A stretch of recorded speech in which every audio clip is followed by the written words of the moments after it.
Everyone, मैं doctor प्रेरणा जैन। हमने budgeting for planning and control से रिलेटेड काफ़ी कुछ पढ़ लिया है। आज हम एक नए चैप्टर की शुरुआत करने जा रहे हैं। इसका नाम है अकाउंटिंग फॉर इन्वेस्टमेंट, और जिसमें स्टॉक मार्केट ट्रांजेक्शन्स भी आगे आएंगे। तो पहले अकाउंटिंग फॉर इन्वेस्टमेंट हम देख लेते हैं क्या होता है। यानी आप जानते हैं कि हर एक पर्सन अपने फ्यूचर के लिए या कंटिजेंसीज़ के लिए कुछ कुछ राशि नॉर्मली बचाता है। तो ये जो बचत अगर आपने करी है, अगर इस बचाई गई राशि को, इस सेविंग को अगर किसी बिजनेस में, किसी गवर्नमेंट को, किसी सेमी गवर्नमेंट इंस्टीट्यूशन को अगर कैपिटल या लोन के रूप में आप प्रोवाइड कर देते हैं तो ये बचत विनियोग कहलाती है, राइट। यानी जो भी आपका पैसा बचाया हुआ है, अगर आप वहाँ पर पूंजी या ऋण के रूप में उपलब्ध करा देते हैं तो वो क्या बन जाता है? इन्वेस्टमेंट बन जाता है। जो इन्वेस्ट करता है वो इन्वेस्टर होता है। अब यहाँ पे हम ये कह सकते हैं कि अगर इसकी परिभाषा की बात करें तो इन्वेस्टमेंट के लिए हम ये कह सकते हैं कि इन्वेस्टमेंट एक ऐसी संपत्ति है जो किसी भी व्यवसाय में सीधे उत्पादन या व्यापार के संचालन के लिए प्रयोग नहीं आती है। आप डायरेक्टली उसमें इन्वॉल्व नहीं होते हैं, लेकिन एक सहायक के रूप में बिजनेस में प्रेजेंट रहती है। तो ऐसे में जो इन्वेस्टर होता है उसको जो प्रमाण पत्र मिलता है, जो सर्टिफिकेट मिलता है, उसे सिक्योरिटी कहा जाता है। अब ये सिक्योरिटी शेयर सर्टिफिकेट के रूप में हो सकती है, डिबेंचर्स के रूप में हो सकती है, बॉन्ड्स के रूप में हो सकती है, गवर्नमेंट लोन अगर आपने दिया है तो उसके पेपर्स के रूप में हो सकती है, या गवर्नमेंट सर्टिफिकेट के रूप में हो सकती है। आप ये जो सिक्योरिटीज़ खरीदते हैं वो किसी कंपनी की खरीद सकते हैं, कोऑपरेटिव सोसाइटी की खरीद सकते हैं, सेंट्रल गवर्नमेंट या स्टेट गवर्नमेंट की जो बॉडीज़ होती हैं उनकी खरीद सकते हैं, या इवन लोकल जो सेमी गवर्नमेंट इंस्टीट्यूट्स होते हैं उनकी भी सिक्योरिटीज़ हम खरीद सकते हैं। तो ऐसे में ये जो इन्वेस्टमेंट कंपनीज़ या फाइनेंस कंपनीज़ या म्यूचुअल फंड्स हैं, इनकी भी हम सिक्योरिटीज़ खरीद सकते हैं। तो ये जब हम सिक्योरिटीज़ खरीदते हैं तो विनियोगकर्ता जो इन्वेस्टर होगा वो किस तरह से अपने यहाँ पर जो इसने इन्वेस्टमेंट किया है उसका लेखा रखेगा, इसके बारे में हमें देखना होगा। तो जिस भी कंपनी के यहाँ अगर हम इन्वेस्ट करते हैं तो हम वहाँ पर उसका खाता खोलेंगे। जैसे हमने कहा कि अगर किसी कंपनी के हमने डिबेंचर्स खरीदे तो हम करेंगे जैसे investment in debentures of x limited, या कंपनी का जो भी नाम है। अगर गवर्नमेंट में खरीदाता है तो हम करेंगे इन्वेस्टमेंट इन सेंट्रल गवर्नमेंट है तो सेंट्रल गवर्नमेंट सर्टिफिकेट, और स्टेट गवर्नमेंट में है तो स्टेट गवर्नमेंट लोन या सिक्योरिटीज़, वो उसके अकॉर्डिंग एक नाम हम डाल देते हैं। अब यहाँ पर विनियोग जो होता है वो हम, जैसे मैंने तो यहाँ दो लिखे हैं कि फिक्स यील्ड सिक्योरिटीज़ या वेरिएबल यील्ड सिक्योरिटीज़। इनकम के पॉइंट ऑफ व्यू से हम ये कह सकते हैं कि ऐसे इन्वेस्टमेंट जिस पर आपको एक फिक्स रेट से इनकम आपको मिलेगी, वो हम ये कह सकते हैं कि वो फिक्स्ड यील्ड या फिक्स्ड इनकम सिक्योरिटीज़ होती है। नॉर्मली डिबेंचर्स, प्रेफरेंस शेयर्स या गवर्नमेंट सिक्योरिटीज़ या जो फिक्स्ड डिपॉजिट्स में अगर आप इन्वेस्टमेंट करते हैं तो वहाँ पर क्या मिलता है? आपको फिक्स्ड इनकम मिलती है। तो उन सिक्योरिटीज़ को इनकम के पॉइंट ऑफ व्यू से फिक्स्ड यील्ड या फिक्स्ड इनकम सिक्योरिटीज़ कहा जाता है। इसके जस्ट कॉन्ट्ररी या अपोजिट कर लीजिए, वेरिएबल यील्ड सिक्योरिटीज़ ऐसी सिक्योरिटीज़ होती हैं जिन पर इनकम की रेट जो होती है वो फिक्स नहीं होती है, फ्लक्चुएटिंग होती है, शून्य भी हो सकता है। तो नॉर्मली जो किसी भी कंपनी के इक्विटी शेयर्स के बारे में आप पहले पढ़ चुके हैं, तो अगर शेयर्स होते हैं, आप शेयर्स परचेज करते हैं तो उन शेयर्स में जो इनकम होगी वो आपकी वेरिएबल इनकम होगी। इसके अलावा इन्वेस्टमेंट को हम ये भी कह सकते हैं कि टाइम के पॉइंट ऑफ व्यू से आप ये और लिख लीजिएगा कि वो लॉन्ग टर्म इन्वेस्टमेंट हो सकते हैं जिसे हम फिक्स्ड इन्वेस्टमेंट भी कहते हैं, और शॉर्ट टर्म इन्वेस्टमेंट कहते हैं जिसे फ्लक्चुएटिंग इन्वेस्टमेंट भी कहा जाता है। जो फिक्स्ड इन्वेस्टमेंट होते हैं, जो लॉन्ग टर्म इन्वेस्टमेंट्स होते हैं, वो इनकम अर्न करने के लिए या कंपनी पे कंट्रोल करने के लिए या संपत्ति बनाने के लिए किया जाता है। जबकि जो शॉर्ट टर्म इन्वेस्टमेंट होता है उसका उद्देश्य सिर्फ जो मार्केट प्राइस में फ्लक्चुएशंस आते हैं उन फ्लक्चुएशन से प्रॉफिट अर्न करने का नॉर्मली हमारा मोटो होता है, ठीक है। अब यहाँ पर हमें इन्वेस्टमेंट अकाउंट बनाना पड़ेगा। तो इन्वेस्टमेंट अकाउंट आप जो बनाएंगे, तो मैंने आपसे कहा कि हर एक के लिए अपना इन्वेस्टमेंट अकाउंट बनाना पड़ेगा।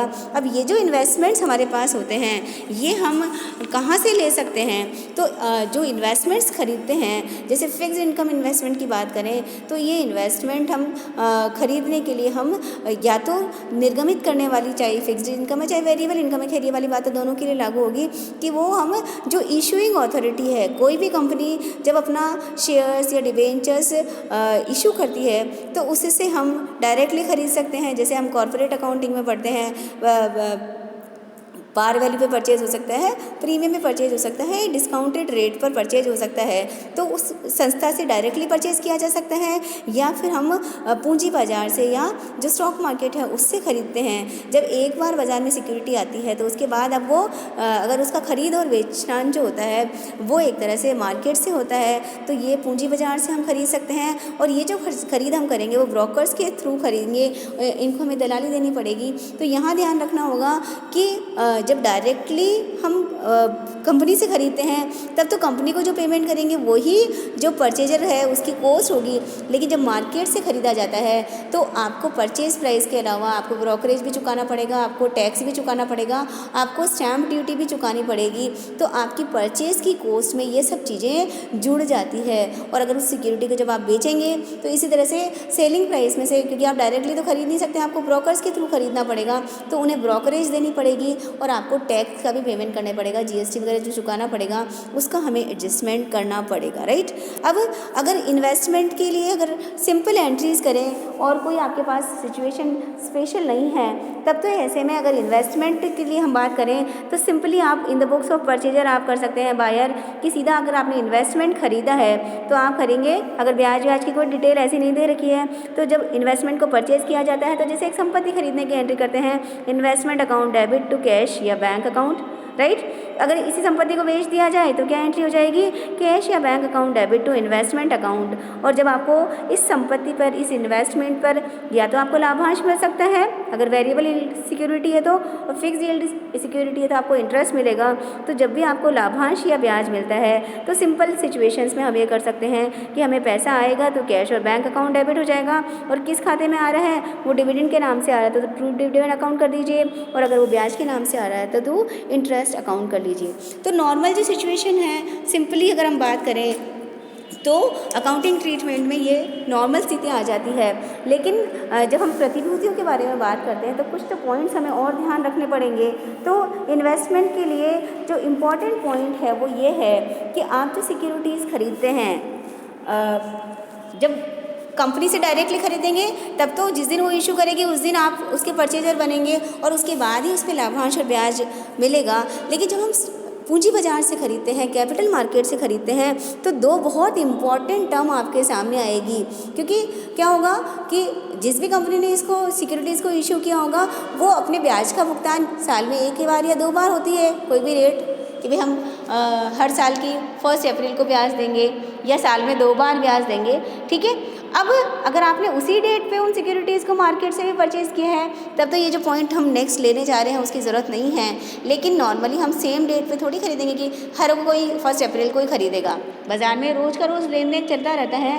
तो अगर आप बाज़ार से परचेज़ करते हैं तो ब्याज की तिथि के अलावा किसी भी डेट पर अगर आप बाज़ार से ख़रीदते हैं तो ऐसे में सपोज कीजिए मेरे पास 1 अप्रैल को कोई सिक्योरिटीज़ है, अब मैं उनको बेचना चाह रही हूँ, राइट। मैंने 1 अप्रैल को कंपनी से खरीद ली, मेरे पास सिक्योरिटीज़ आ गई।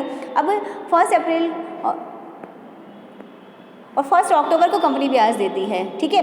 और मैंने इनको बेचना है, मैंने 3 महीने रखा, अप्रैल मई जून मेरे पास रखा और मैं अब जुलाई में बेचना चाह रही हूँ तो क्या होगा, ब्याज तो 6 महीने में मिल रहा है। तो अप्रैल मई जून 3 महीने का जो ब्याज है वो तो सेलर को यानी मुझे रखने का अधिकार है ना। और आपको ब्याज, अगर मैं आपको बेचती हूँ तो आपके पास ब्याज कब से मिलेगा, जुलाई अगस्त सितंबर लास्ट के 3 महीने का। कंपनी तो जिस दिन ब्याज की तिथि होती है उस दिन उन सिक्योरिटीज़ का जो होल्डर होता है उसको पूरे 6 महीने का ब्याज देगी। कंपनी यहाँ नहीं करेगी कि साल में 25 जगह लोगों के पास अगर वो सिक्योरिटी गई है तो हर एक बंदे को अलग अलग देती है। जो ब्याज की तिथि है, जो डेट डिसाइडेड है, उस डेट उसका जो ऑनर होगा उसको वो पूरा का पूरा पेमेंट कर देती है। तो ऐसे में जब हम परचेज और सेल करेंगे तो जैसे अगर मैं सेल करती हूँ या आप परचेज़ करते हैं तो ऐसे में 3 महीने का ब्याज आप मुझे देंगे क्योंकि कंपनी आपको पूरे 6 महीने का देगी। तो आपको यहाँ पर सबसे पहले उस ब्याज का विभाजन करना पड़ेगा कि क्योंकि कंपनी तो पूरा ब्याज आपको दे देगी। तो ऐसे में जो क्रेता और विक्रेता उसका बंटवारा करेंगे। तो यहाँ पर 2 पॉइंट आएंगे कि सिक्योरिटीज़ को जो हम खरीद रहे बेच रहे हैं वहाँ पर 2 तरह से हम सिक्योरिटीज़ का परचेज और सेल हो सकता है। एक होता है कम इंटरेस्ट परचेज और दूसरा होता है एक्स इंटरेस्ट परचेज।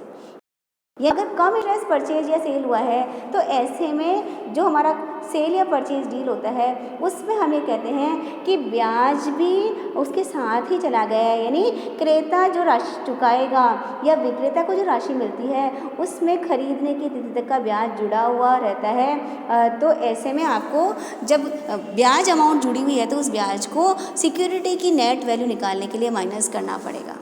ठीक है। दूसरा परचेज होता है एक्स इंटरेस्ट, यानी जो हम सिक्योरिटी की सेल वैल्यू डिसाइड कर रहे हैं उसमें ब्याज शामिल नहीं है, ब्याज आपको एक्स्ट्रा और देना पड़ेगा। तो जब ब्याज एक्स्ट्रा और देना पड़ेगा तो जो अमाउंट आप डिसाइड करेंगे वो तो इन्वेस्टमेंट अकाउंट में लिखने वाली अमाउंट हो जाएगी, और इंटरेस्ट का आप एक्स्ट्रा पेमेंट करेंगे तो वो जो एक्स्ट्रा पेमेंट करेंगे वो आपका इंटरेस्ट का अमाउंट हो जाएगा। अगर क्वेश्चन में अगर आपको कुछ भी नहीं कहा जाए तो नॉर्मली ट्रांजेक्शन्स इंटरेस्ट कम यानी कम इंटरेस्ट ही वो ट्रांजेक्शन माना जाता है। तो दो टर्म बहुत ही इंपॉर्टेंट है, जब भी आप कैलकुलेशन करेंगे तो cum interest price and ex interest price आपको डिसाइड करनी पड़ेगी। दोनों में अंतर क्या है कि कम इंटरेस्ट के अंदर इंटरेस्ट के बाद जुड़ा हुआ रहता है, जबकि एक्स इंटरेस्ट में अलग से दिया जाता है।